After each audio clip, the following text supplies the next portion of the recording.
I'm excited to share Bill as an exclusive sponsor of the Thrivecast. They have been sponsoring the Thrivecast for so long. Thank you, Bill. Our firm has been using Bill for over a decade now. We actually use it in all of our foundational CFO and controllership engagements. We have to turn all of our clients' financial processes digital, and we do that with Bill. And you can check out some webinars and blogs and even toolkits that I build with Bill to help in your firm. So thank you, Bill, for being a sponsor of the Thrivecast.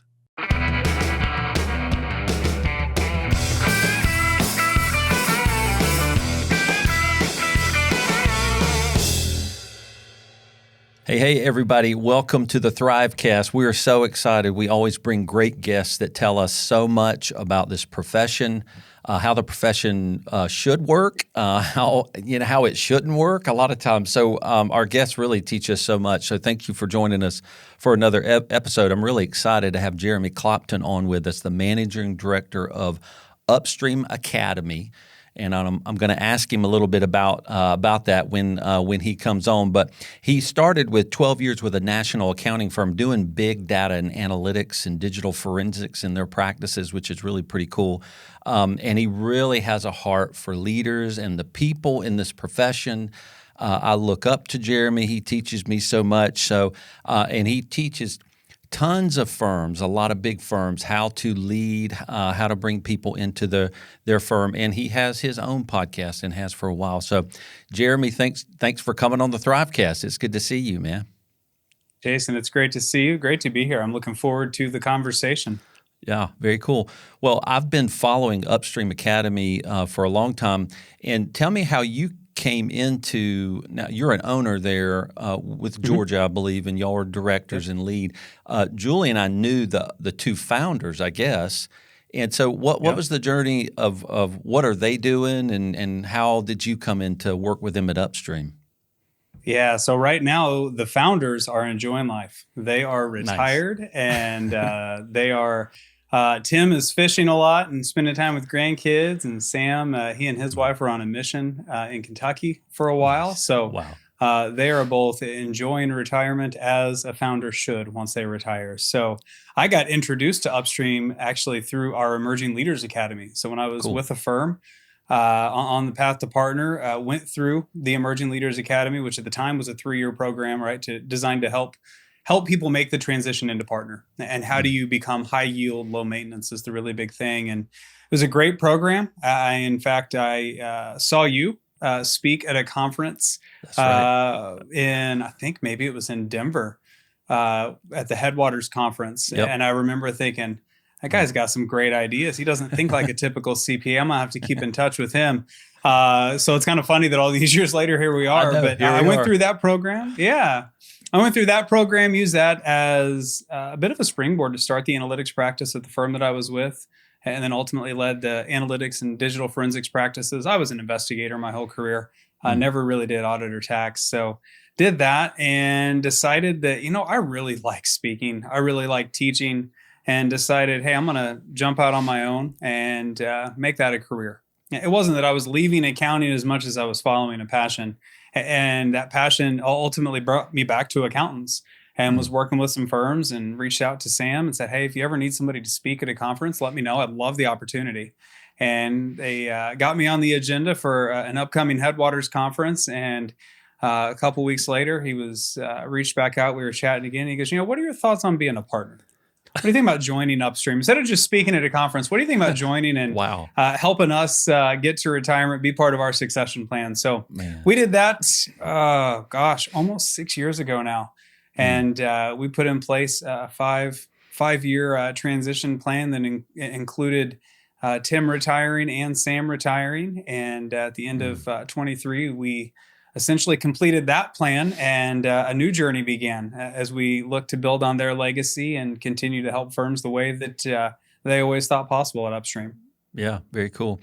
Well, they're just foundational in the profession. They've been doing this for so long, so it's it's really cool that they started, a place like Upstream where there's tons of education.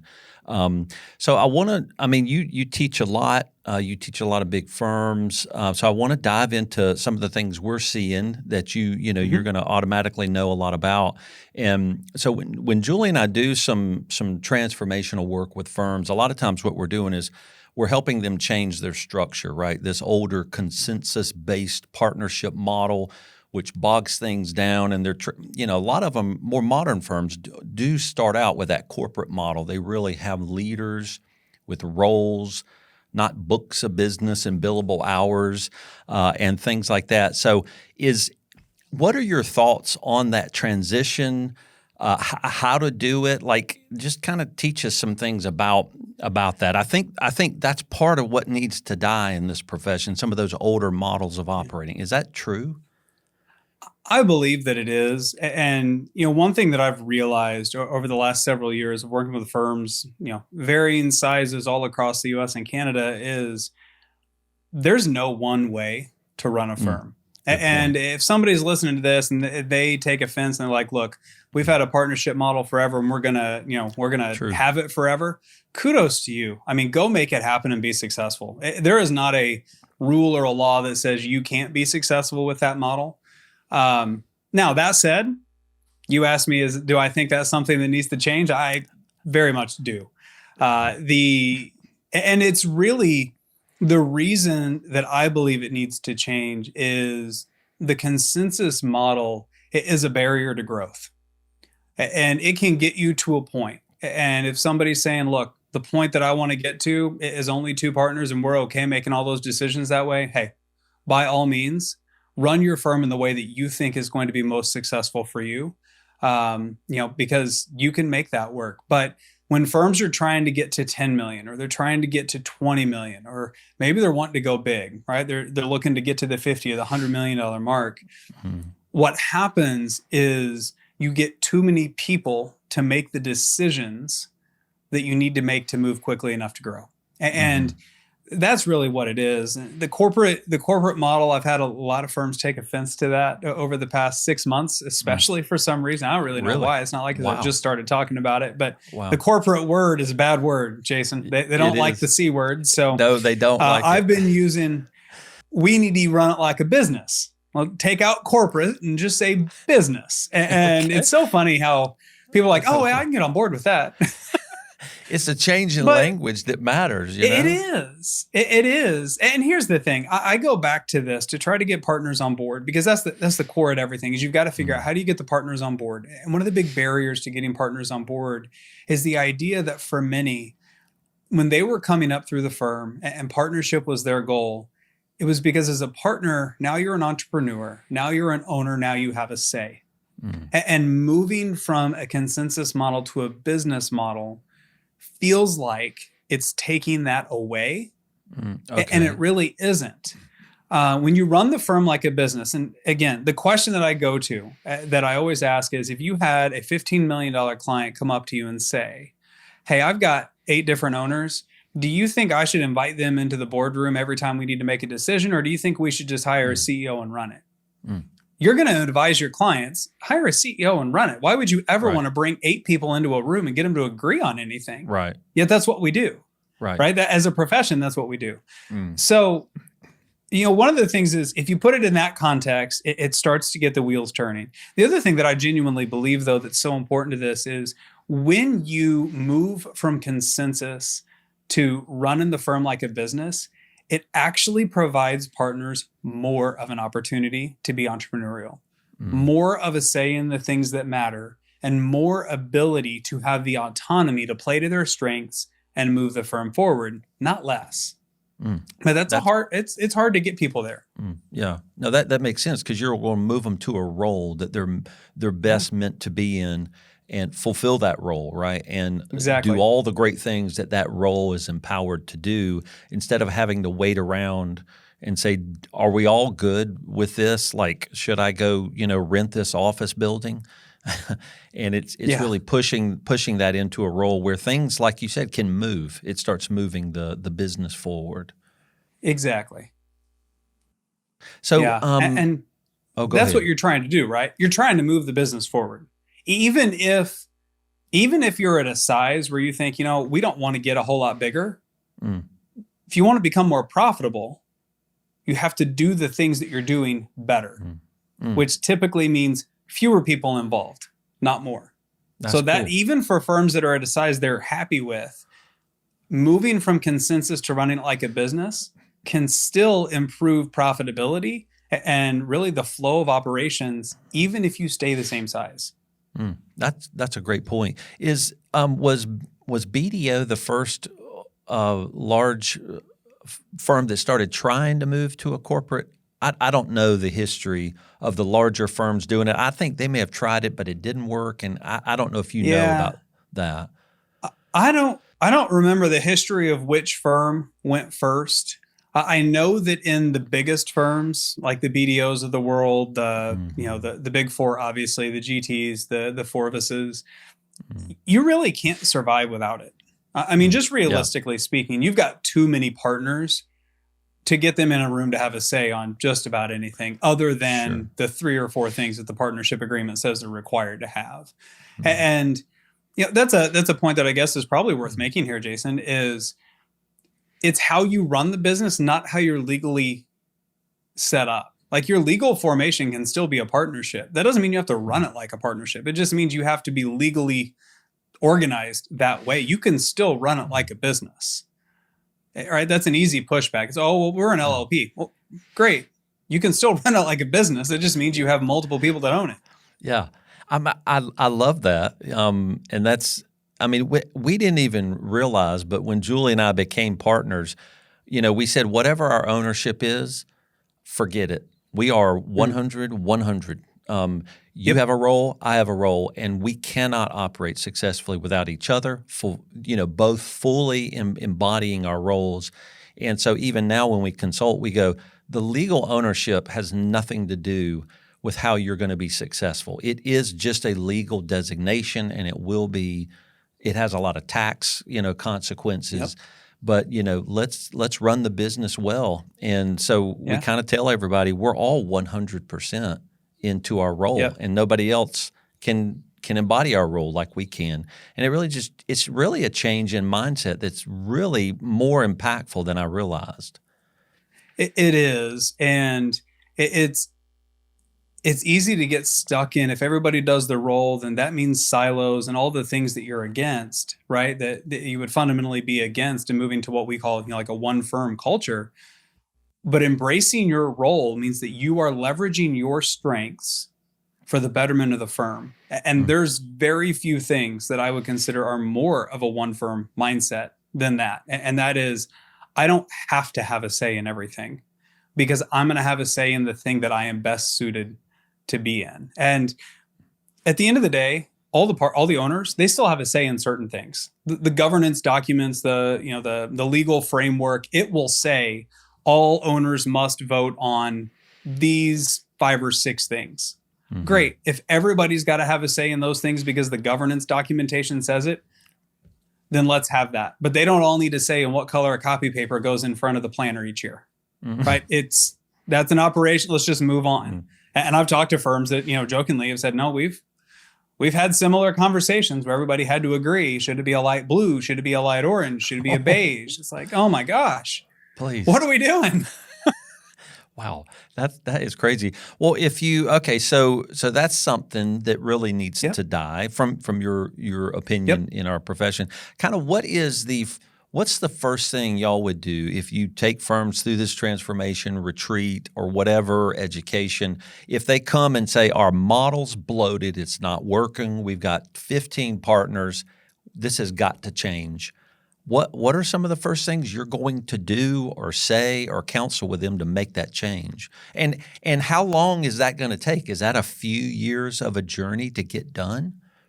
It really is. It is not overnight. And anybody that thinks that it is or tells you that it is, I push back on that. I've never seen a firm make that decision and make that change overnight because, for starters, some folks, their identity is going to be challenged in this. I'm a partner, and that means this. And they're going to have a fundamental shift in what they believe in a partner or an owner gets to do, has the right to do, and all the things that are along with that. So one of the very first things that I go through is what are the decisions that partners have to make that are in the governance documents, right? New partners, expelling partners, selling the firm, buying a firm. In small to mid-sized firms, it's typically those things, maybe a couple others, special resolutions, whatever. Then the question becomes, great, what decisions need to be reserved for like a management committee or an executive committee that's a representative group of the board or a representative group of the partners where not everybody has to have a say, but we still want a group that's kind of thinking through this from multiple perspectives. And you get that list, and it's maybe twice as long as the partner list. But from a total decision-making standpoint, you're maybe at 10% of all the decisions that are made. And then you've got to just accept the fact that, okay, well, if we have a managing partner, they're responsible for the other 90%, and we don't get to tell them how to do it. That's not our job. It's their job. And that's where you really have to separate governance from operations. Okay, that's something I wanted to ask you about, and something you are passionate about. So dive into more about that. Okay, you've kind of described governance a little bit. Right. Maybe you can describe that a little bit more and why it's separate from operations, just to kind of get those clear in our head. So governance, it's kind of like old school internal controls, right? It's who is helping hold one another accountable. And often, the management committee is holding the managing partner accountable. And then the partner group is holding the management committee accountable. Right. And there's kind of this hierarchy, just like in internal controls in a public company. You got the shareholders, you got the board, you got the CEO. Right. That's moving to that. That's the governance side of it. Are we holding the people accountable for doing the things at the highest level? Right. Who's responsible for setting vision? Who's responsible for setting strategy? Again, what is required by resolution or vote to go to the group? That's all the governance stuff. That's not a lot of what we deal with on a daily basis in this profession. True. Most of what folks deal with on a daily basis is operational. And when you separate the governance from operations, you have to, and this is the hardest for partners, especially long tenured partners that have always had a say in everything. This is where that identity shift has to happen. You've got to be willing to accept that the title of partner matters in governance, but it's irrelevant in operations. And I know that some people are going to be like, oh, that is a bit harsh, and I take offense to that. And I fully respect that, but let me explain. In governance, partner grants you the right to have a say, have a voice, and have a vote. In operations, the title of partner means we know where you rank in the hierarchy, and business development should be more effective for you because you have the title on your business card, because that's one of the reasons firms do it, right? We make you a partner, whether it's income or equity. Business development gets easier. Now you have standing, right? Because you got the title. It does not give you the right to play the I'm a partner card, so therefore you'll do things my way. Because operations is following the processes, the procedures, the systems that the firm has put in place, that the firm has determined are in the best interest of the firm to move it forward. And as a partner in the operations model, you have to function like a team member. And you've got to be willing to, follow along. You've got to be willing to commit to doing everything you can to make that successful, because it also, what it does, and this isn't a right, this is a responsibility. The title of partner gives you influence in the firm from an operational standpoint. And when somebody sees a partner decide, I'm a partner, I don't have to do it that way, it actually discredits what the firm is trying to do. Right now, the team is like, well, my partner doesn't think that's important, so I'm not going to think that's important by proxy. Right. So it's a responsibility to influence, not a right to influence. And that's a big mindset shift that has to happen that is very difficult. And I don't hide the fact when I talk to firms, it isn't easy. I understand that. It's not easy to ask a partner that's been a partner for 25 years and has had a stay in everything to step back and let one person run the show. That's Even tough. though arguably, if you're running a business, that's what you would be doing. Yeah. But it's also hard if you've been selling partnership, you have a say in everything, to pull that out from under a brand new partner right when they come in, when you make that transition. So you've really got to be able to help everybody understand what are the benefits that come from this shift. right? Yeah, you're not going to have a say in everything, but you're going to be you're going to be better positioned to do the things you're great at. And you're going to have to do a lot less administrative stuff as a result too. Because most of the stuff that partners have a say in, I don't know that they actually care to have a say in. And they don't really care about the decision anyway, but it's an invitation to a debate. So let's jump in and have some fun, right? But I don't know that they actually want to debate half the stuff that they do. It's just brought in front of them. They're like, well, we're here. We might as well. Yeah. Yeah, that's funny. Well, and one thing you alluded to is when partnerships, the way they operate, if they let governance roll into the operations, you alluded to this, it does create these siloed partner books of business, and then you have team members serving multiple partners, and they are doing things differently. The tax returns for this partner, they want them to look this way, or she wants me to do it this way, and that bogs the firm down as well. Now you got confused team members. They're not following the firm's way. They're not consistently producing the value of the firm. They're trying to figure out how do they want me to do it? I got to do it differently for them. And that's just imposing really bad models even on the employees. It's making their job, inefficient and uncomfortable. So, and is that right? That's where governance of a partnership consensus model got pushed down into the operations, and now they're all acting like owners of their own kingdoms, so to speak. Exactly. Yeah. And it's where it's playing the partner card is how I always think about it. It's like, I don't want to do it your way. So I've got this little card that says partner on. I'm going to put it down in front of you and say, and that's the reason that I get it my way. It is because I'm a partner. I can do it however I want.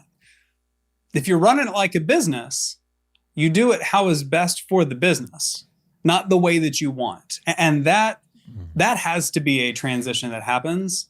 And that is the part that is never going to be overnight.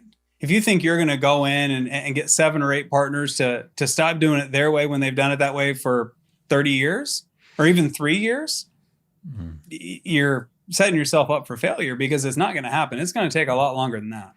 Yeah. Well, and you've described why. Like, why would some of the partners struggle with this? And it's a loss of identity. And one thing I didn't think about, but it makes sense, partners that were always deciding on everything, you're asking them to step back and put trust now, in this committee for some decisions, and then in the leadership, the CEO, COOs, for a lot of the operational decisions. And that must feel very fearful if they've debated everything for 20 or 30 years. Now they're giving it up to these people. Sometimes they give it up to a committee who then hires a CEO, I guess. And so they're even further removed. Now, of course, you and I would say that is a benefit to you if you get used to it and you trust the people you hire and you do that well. Man, you're going to be relieved of so many things that you've not wanted to do. But I guess it is complete fear to just give up and not make those decisions anymore.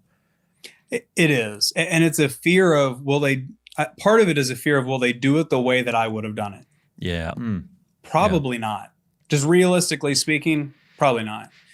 That doesn't mean that they won't do it in a way that's effective and get the same results. And I have seen some firms that have gone out and hired outside CEOs or outside COOs from outside the profession, bring them in. Whew, that is a rough model. That's tough. That is a rough model. I've not seen many with much success. And it's because of what you said. It's that trust. And look, it's easy for you and I to sit here and say, oh, but the perspective they bring from the outside is so valuable and you'll get things you never thought possible. And it's like, yeah, but I won't know what they are. And they're going to be different than what I would have thought. So are they going to do it right? Is it going to be successful? And that's that's just kind of the fear going on right now.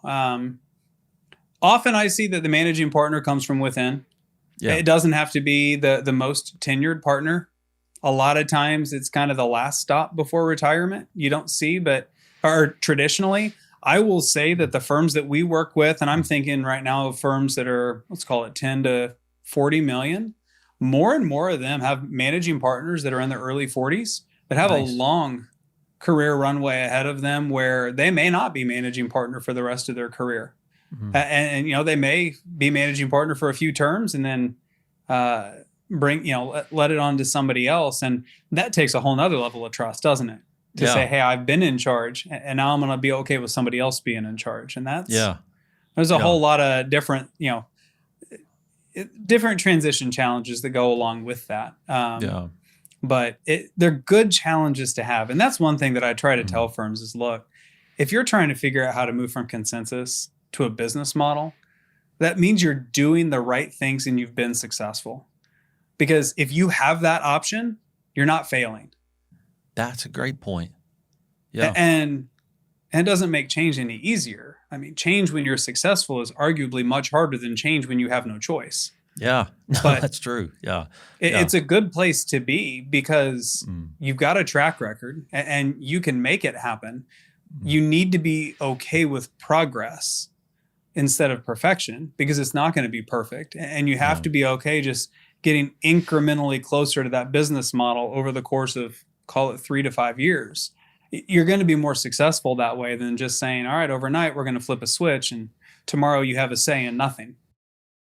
Are you tired of grappling with inventory management complexities? Designed for QuickBooks Online, SOS Inventory ensures seamless synchronization of precise tracking of inventory at all stages, empowering you with unparalleled accuracy. So with integration spanning Shopify, UPS, BigCommerce, PayPal, and more, SOS Inventory can streamline your processes effortlessly. So join the global network of satisfied users spanning 60 plus countries now. Begin your risk-free 2-week trial today at live.sosinventory.com/trial. And don't forget to use promo code THRIVE for a 10% discount on your first 6 months of subscription service. Explore the wide selection of features at sosinventory.com and revolutionize your accounting practice. So what about still talking about this governance into operations and kind of how it's been done? We have seen traditionally, right, the managing partner, or I don't know if there's a common way, if it's a 1 or 2 year stint in a managing partner type role, and that shifts through the partners. A lot of times, as we're working with firms, we'll push them into this title of a CEO or something, and they're very uncomfortable with that. And so we push a little bit, because we want to push on those places and push them and call them that leader and them start to embrace, that role. So what's the difference because a managing partner is going to be like that CEO. I guess that's kind of what that is. But in businesses, should the CEO just swap every 3 years to another person who may or may not be a very good CEO? So how do you look at, is it a permanent position? Can it be? Should it be in our profession? It could be. I don't know that it should be.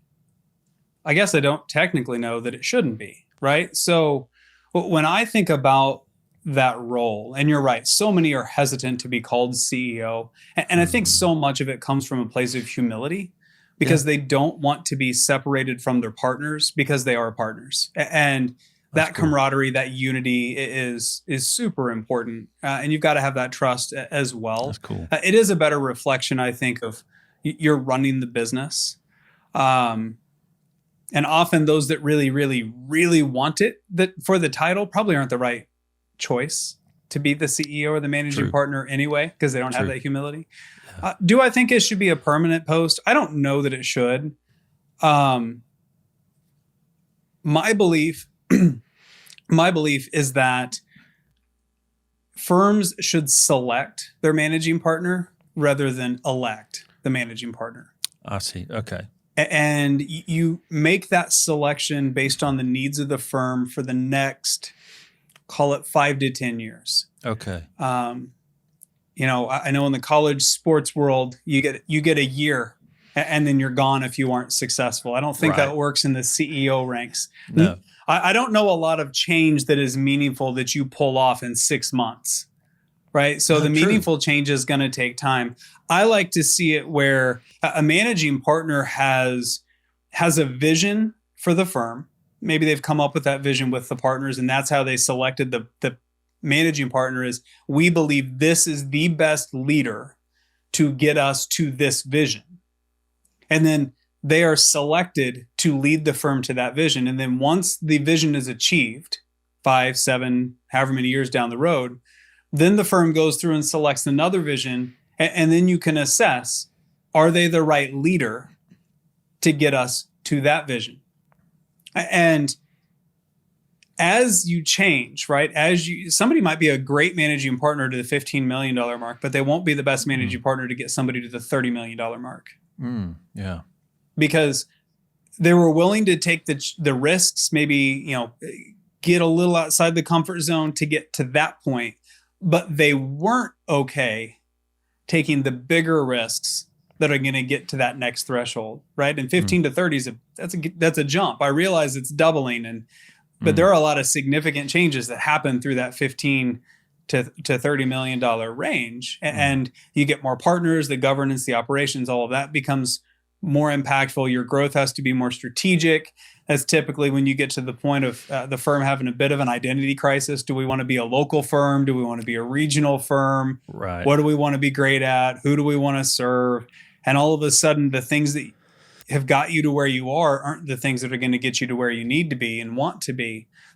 So really, you want to find who's the right leader that can bring the partners together to achieve the vision.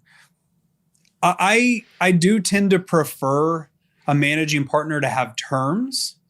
And the reason that I say that is so that there is an acknowledgement that it's going to take some time for you to accomplish what we're asking you to accomplish. Okay. And we need to buy in for a certain period of time, 3, 5, 7 years, whatever it may be. I don't know that I have a strong opinion on term limits for managing partners. I really put that trust in the partner group to say, is this the right leader to get us to where we want to be? And, to make that decision. So, yeah. No, very cool. Well, what do you think about partnerships, just in general, meaning maybe I see it more in the smaller firms because we consult with a lot of firms in this 5 to 10 million, 2 to 10 million range. And I know you go really up to that, 10 to 50 million, even to 200 million range in the consulting. And in the sizes we're in, partnership is, oh my God, I'm never going to do that again. Or because they've had bad experiences. Yeah.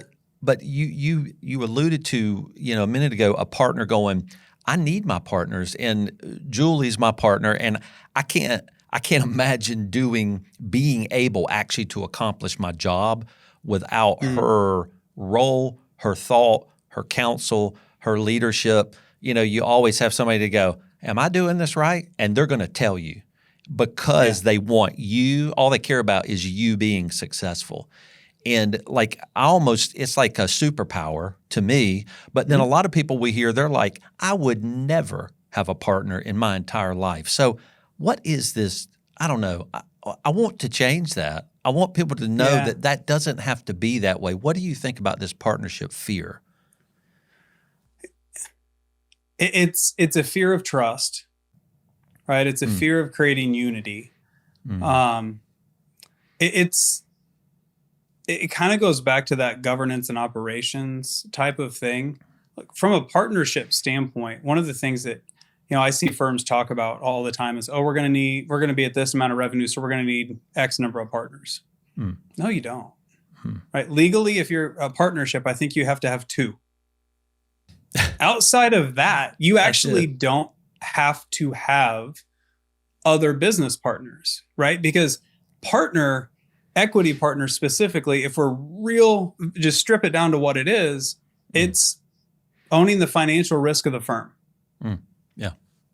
That's what it is. So even if you aren't willing to have a partner, you've got to have other leaders that you're willing to trust and have unity with to move the firm forward. Or you're a sole proprietorship bordering on a dictatorship, right? Yeah. I mean, it's not really even a business at that point. It's hey, this is my thing. You all serve me. You don't even serve the clients technically. You're serving me.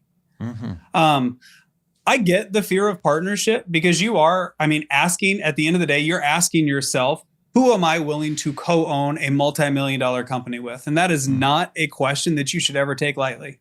No. And if the answer is nobody, okay, but that doesn't mean you can't have other great leaders. Good. Well, that's a good point. And at some point when we talk succession planning, and that's probably a whole nother hour we could go on about that. I'll be very brief on that. But on succession planning, so often the talk is, okay, who are the new equity partners? Who are the new equity partners? Who are the new equity partners? I want to know who are the new leaders, because I can find somebody to invest in the firm, right? There's no shortage of people looking to invest in accounting firms right now. I can find somebody to share the financial risk with. I need to know who is going to step up and actually lead my people, lead my clients, lead an office, lead a service, who's actually going to be a leader within this firm rather than just an owner, because owner and leader are not the same thing. No. Even though we use them interchangeably, they are not the same thing. There are plenty of owners that are not leaders, and there are plenty of great leaders that don't own anything about their firm.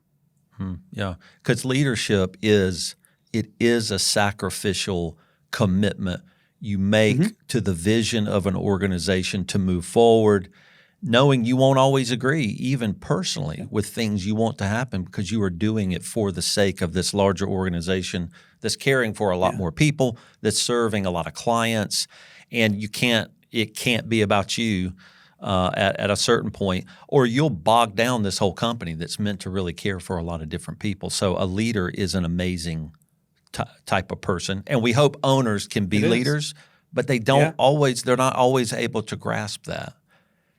They're not, and we use it interchangeably, and it's unfortunate because then in the succession planning process, firms that are looking for that next generation partner, they're not always looking for that next generation leader. They're focused on, well, who's going to be able to afford it? Who's going to be able to do?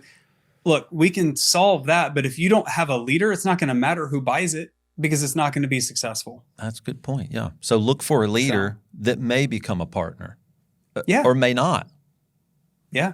Yeah. Cool. All right. Exactly. So, or get some great leaders and find people that are willing to invest and be owners that maybe aren't the leaders. I love it. Cool. All right. So we're winding down here, but I just want to ask you one more question.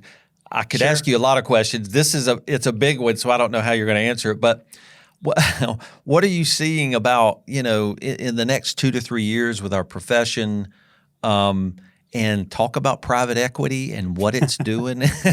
So you got like 30 seconds, Jeremy. No, just kidding. 30 seconds. No, however long you want to answer that. But it's really just your top thoughts about, hey, this is where this profession's going probably. Here's what PE may or may not do, or here's what we don't know about what it will do. I want to know your thoughts. Yeah.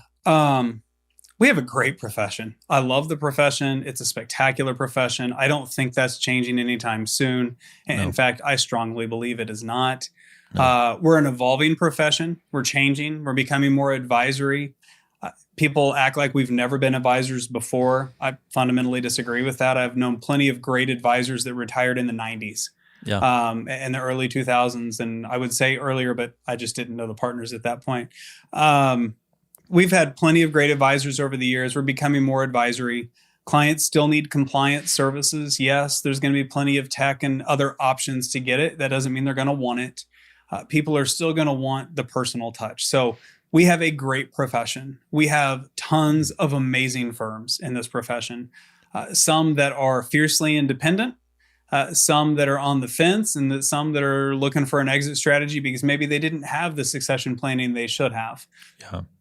When it comes to private equity, and I have opinions on lots of things, as you know, Jason, that's kind of by design what we're supposed to do, right? Right. I don't have a strong opinion yet on private equity, and I know that's counter to a lot of people in my shoes, because I've seen some firms that I've worked with personally that have taken private equity investments, and it's made them even stronger. And they have felt more empowered. The people are more engaged, and it's done a lot of great things for their firms.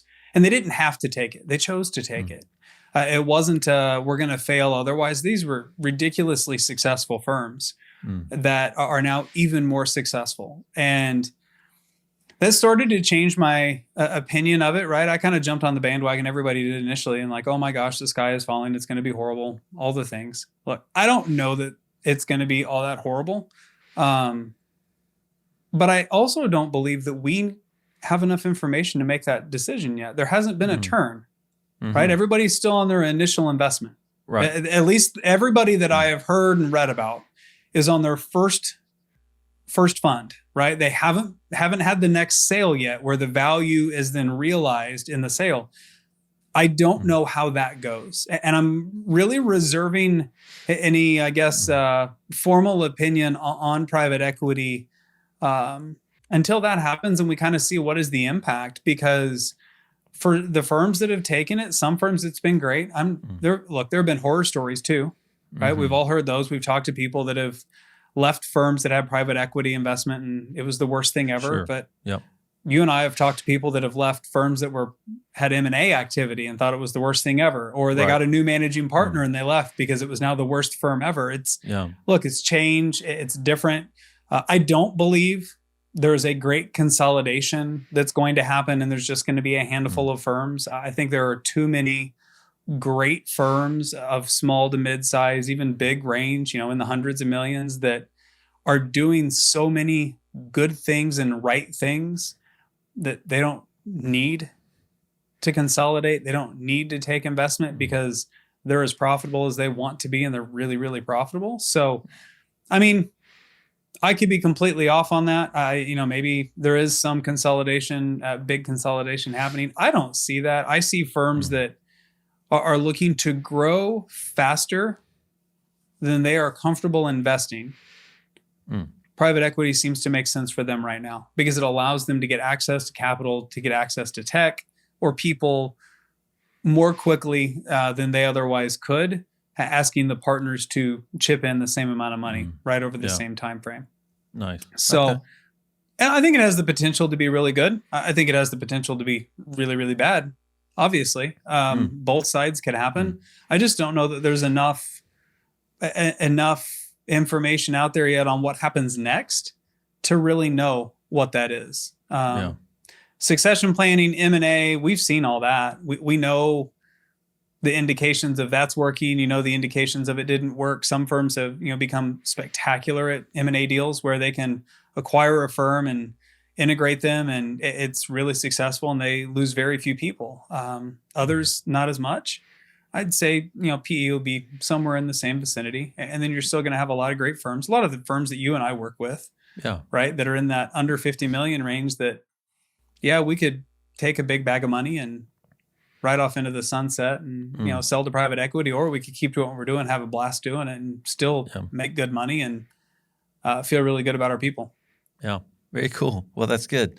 Well, and I really I respect that because you and I talk to a lot of different consultants to the profession, and even all of their opinions vary. Some love it, some don't know, some are wondering, some go, "Hey, this is the first round. Nobody's been rolled up to another round yet, so we don't know." That's when we'll start to really see some things, some more empirical evidence about what.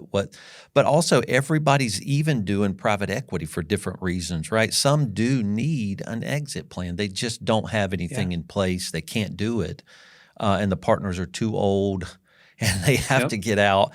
And some are really going, "Hey, this is a great growth strategy," and it's really working because capital can be a great growth move that you make. So I think I'm coming down on that too, that it's hard to know. But one thing I do love about it is that it challenges our profession to go, "Hey, everybody thinks we should be running like a business. Don't y'all think we should too? So why don't we step up and start acting like the real valuable profession that you and I already know we are. We've seen great leaders. So it's kind of like competition coming in going, I think y'all are amazing. Can I buy you?" It's like, well, why don't we believe that about ourselves, and why don't we step out and do some of that great work on our own without somebody else having to tell us to do it? So it's kind of cool to see this happen. I'm excited to see what it does and how it forces our hand to act like really the valuable profession that we are.